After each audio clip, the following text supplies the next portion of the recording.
명조 잔상의 별자리 PV 공개? 와 진짜 이제는 진짜 하다 뭐야 우리 플로로잖아. Feels a lot more real when we whistle through the field. When I sing this song for you, my dear Emily. 야 슬로우 모션은 진짜 와 아니 그냥 감탄이 나온다. 진짜 감탄이 나와. 그동안 저희 카페에서 플로로를 AI로 돌려가지고 막 플로메스, 플로로, 현영, 잔상의 별자리 이런 거는 보긴 봤는데 야 진짜 이제는 트레일러를 쪄오네. 이제 나중 가면은 모드까지 만들어가지고 이제 할 것 같아. 이 퍼니싱 오프라인 행사 스케치 영상이 떴거든요. 근데 그 와중에 제가 있더라고요. 사실 저도 왜 있는지 모르겠어요. 막제당한 것이에요? 근데 실은 여기 말고 장면 하나 또 있어요. 예, 여기서 이렇게 얼차례 당하고 있는 거 접니다. 이거 맞은 이유가요. 언니 게임이니까 그래도 동생 게임 이거 끼고 가도 괜찮겠지라는 생각으로 그냥 아무 생각 없이 이거를 안 받고 간 거야, 케이스를. 근데 이거를 알파탄한테 걸려가지고요. 그대로 얼차례 당했습니다. 안녕하세요. 엑소스트라이더 공학부 교수 모니예요. 오늘 수업에서는 용융 속성에 대한 이론을 이야기할게요. 용융은 물질이 고체 상태에서 액체 상태로 상전이를 일으키는 현상에서 비롯된 공명 특성이에요. 다만 우리가 관측하는 용융 공명은 단순한 열 방출이 아닌 융해와 융합이라는 두 개념이 동시에 작용하는 복합적인 에너지 변환 과정에 가깝습니다. 또한 공명자는 내부 공명 회로의 에너지를 축적한 뒤 특정 임계점에 도달하면 이를 급격하게 방출하는데 이 과정에서 물질 구조의 결합을 약화시키거나 재구성하는 특성이 나타나요.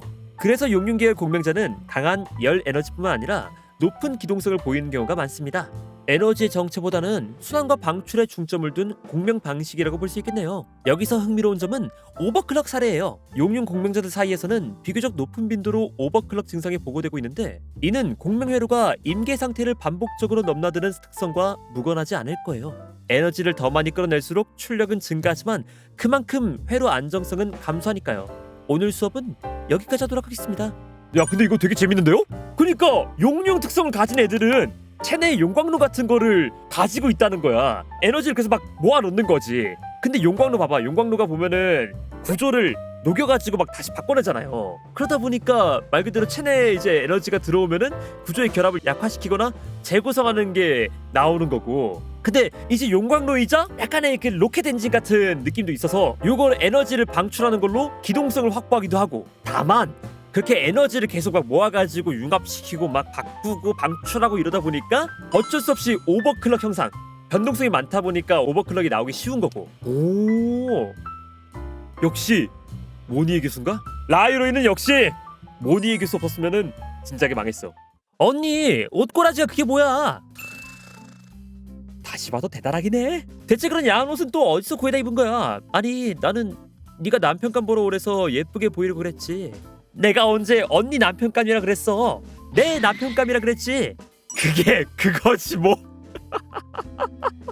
아 근데 이번 스토리를 보시면 알겠지만 양양이 진짜 정실 무빙을 엄청 진짜 때려 박았죠? 그냥 내가 정실이오 수준으로 박았는데 수수 또한 마찬가지로 이 몽주 상인회 회장임에도 불구하고 방랑자를 도운 이유가 왠지 그러고 싶어서 내 마음이 그러고 싶었다 이런 식으로 이야기를 하다 보니까 심지어 랑자가 약속에 있어가지고 우유부단한 모습을 보이니까 그러면 내 맘대로 한다 하면서 굉장히 좀 주도적인 모습을 보이기도 했고요. 양양이 수색에 이런 말을 하지 않을까. 아니 언니 내 남친 뺏지 말라고.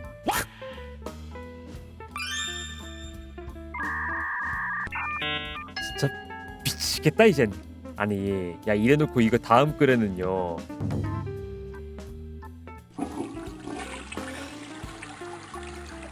진짜 온 세상이 플로로네.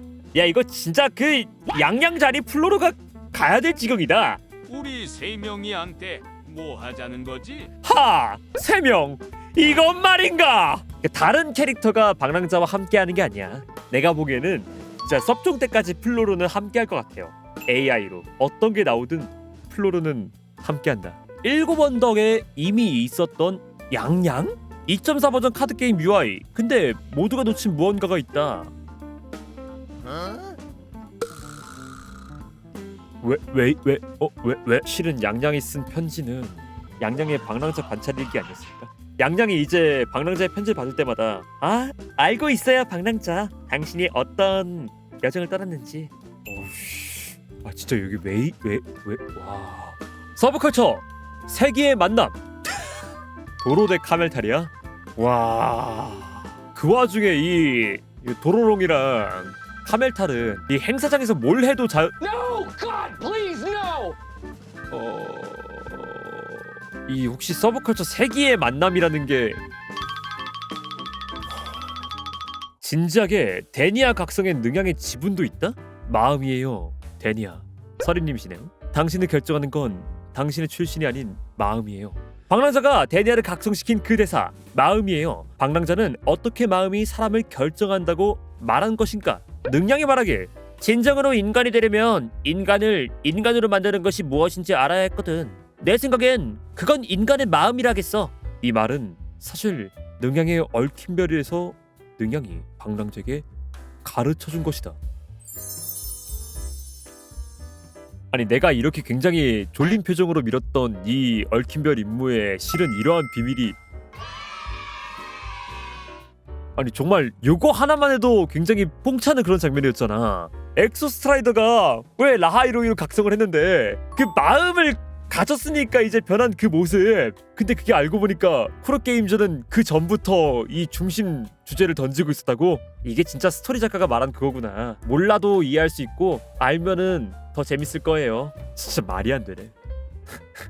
모델링 개선되니 더 위험해 보이는 방순이 복장. 그러니까 이게 개선 전이고 이게 개선 후인데 개선 전에는 우리가 알던 그 방순이 모습이고요. 개선된 이후 상의를 보면 검정 부분 안에 입은 회색 속옷이 없었다면 피부가 적나라하게 비쳤었다는 것을 알 수 있습니다. 이게 그러니까 시술이었다는 거야. 아 이렇게 보이네. 그러네. 이 목에서 이어지는 요 속옷이 에이메스 복장이 자기 엄마 따라간 건가?